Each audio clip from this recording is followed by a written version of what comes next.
Jumpa lagi channel Simple Trader Saham.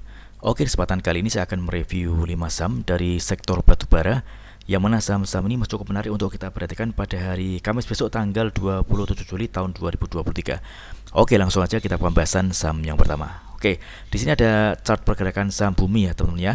Kalau kita perhatikan tren pergerakan dari saham bumi ini, pergerakannya ada di fase uptrend. Hari ini bumi berhasil menguat 2,92%, dan kalau kita perhatikan bumi berhasil break dan close di atas garis MA5 teman ya. MA5 saat ini merupakan area support kuat dari saham bumi. Di sini kita perhatikan ada area resistance, yang mana area ini berpotensi akan dituju oleh saham bumi. Yakni di sini ada area resistance di garis moving average 200 ya teman-teman ya. Oke. Ini target kenaikan dari saham bumi yakni di area harga kisaran 145 teman-teman. Karena saat ini mendekati area resisten, maka kita bisa manfaatkan untuk scalping atau trading cepat di saham bumi ini ya teman-teman ya. Oke, jadi selama pergerakan saham bumi ini masih berada di atas garis MA5, maka bumi masih berpeluang dia akan melanjutkan penguatannya dan target kenaikannya di area resisten di garis MA200. Oke, kita coba cek di transaksi asing untuk bumi. Hari ini asing ada net sell. Untuk broker transaksi, kalau kita perhatikan di sini ada akumulasi ya teman-teman ya. Ini ada top 3 broker paling atas, yakni ada MGBK dan IU yang mengakumulasi saham bumi. Oke. Next, kemudian ada saham dan kode harum. Oke. Oke, harum hari ini dia berhasil menguat 9,65% dan penguatannya juga terkonfirmasi dengan adanya peningkatan volume. Ini tren pergerakannya harum ada di fase uptrend ya teman-teman ya. Ini menarik, harum berhasil break dan close di atas area resistance di area harga 1690 teman-teman. Di area 1690 ini kita bisa manfaatkan untuk entry beli ya teman-teman, karena di sini ada area support dari saham harum. Jadi selama saham harum ini pergerakannya masih ada di atas area harga 1690, maka harum berpeluang dia akan melanjutkan penguatannya. Dan di sini ada area target resistance terdekat, yang mana area ini berpotensi akan dituju oleh saham harum. Oke. Yakni di area harga kisaran 1750 hingga 1780. Oke, mudah-mudahan besok harum mampu melanjutkan penguatannya teman-teman. Oke, kita coba cek di transaksi asing untuk harum. Oke. Harum hari ini asing ada net buy. Oke. Untuk broker transaksi, kalau kita lihat di sini ada akumulasi. Oke. Next, kemudian ada saham dan kode PTBA. Oke, PTBA. Hari ini PTBA berhasil menguat 1,5% ya teman-teman ya. Ini pergerakannya saat ini ada di atas garis MA20, yakni MA20 saat ini merupakan area support dari saham PTBA. Jadi selama pergerakan saham PTBA ini masih bertahan di atas garis MA20, maka PTBA berpeluang dia akan terus melanjutkan penguatannya. Kita bisa perhatikan ada area resistance di garis MA60 di kisaran harga 3210. Inilah target dari kenaikan saham PTBA teman-teman ya. Oke. Ini masih cukup menarik karena saat ini PTBA masih ada di area supportnya teman-teman. Kita coba cek di transaksi asing untuk PTBA.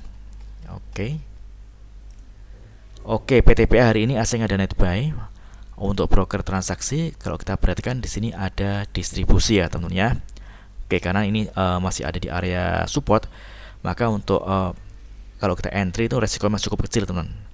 Jadi selama pergerakan saham PTBA ini masih bertahan di atas garis MA20, ini masih berpeluang PTBA akan menguat.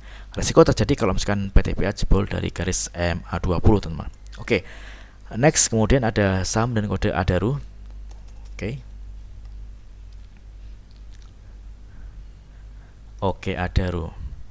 Adaro hari ini juga berhasil menguat 2,88%. Ini penguatannya juga terkonfirmasi dengan adanya peningkatan volume. Tren pergerakan saham Adaro ini dia ada di fase uptrend ya teman-teman ya. Yakni Adaro mampu bertahan di atas garis MA20, dan saat ini MA60 ini merupakan area support dari saham Adaro teman-teman. Kita bisa perhatikan ini ada area resistance di garis MA100 di kisaran harga 2630. Inilah target kenaikan dari saham Adaro teman-teman ya. Oke, jadi selama pergerakan saham Adaro ini masih bertahan di atas garis MA60, maka Adaro masih berpeluang dia akan melanjutkan penguatannya. Kita coba cek di transaksi asing untuk Adaro. Oke. Oke, Adaro ini asing ada net sell ya teman-teman ya. Kalau kita perhatikan dari tanggal 20 Juli hingga tanggal 26, ini asing terus jualan. Untuk broker transaksi, kalau kita perhatikan di sini ada distribusi. Oke. Next, kemudian ada saham dan kode INDI. Oke, Indi. Indi hari ini berhasil break dan close di atas area resistance EMA 100. Oke. Ini menarik. Hari ini Indi berhasil menguat 4,78% dan penguatannya juga terkonfirmasi dengan adanya peningkatan volume. Tren pergerakan saham Indi ini dia bergerak di fase uptrend ya teman-teman ya. Kita bisa perhatikan ada area resistance di garis MA 200 di area harga 2480. Ini target kenaikan dari saham Indi teman-teman. Ini masih cukup menarik ya teman-teman ya. Saat ini Indi masih ada di area support, jadi teman-teman bisa memanfaatkan area support ini untuk entry beli, yaitu di area harga kisaran 2150 hingga 2180. Jadi selama pergerakan saham Indi ini masih bertahan di atas garis EMA 100, maka Indi masih berpeluang dia akan terus melanjutkan penguatannya. Oke, kita coba cek di transaksi asing untuk Indi. Oke, Indi asing hari ini ada net sell. Kalau kita amati dari tanggal 25 Juli tanggal 26, Indi terus jualan. Untuk broker transaksi, kalau kita lihat di sini ada akumulasi ya teman-teman ya. Ini top broker paling atas ada EP yang mengakumulasi saham Indi di harga rata-rata di 2160. Oke, mudah-mudahan video singkat ini bermanfaat. Apabila ada hal yang ingin tanyakan terkait dengan review saham lainnya, silakan tulis di kolom komentar yang ada di bawah. Oke, terima kasih dan sukses selalu.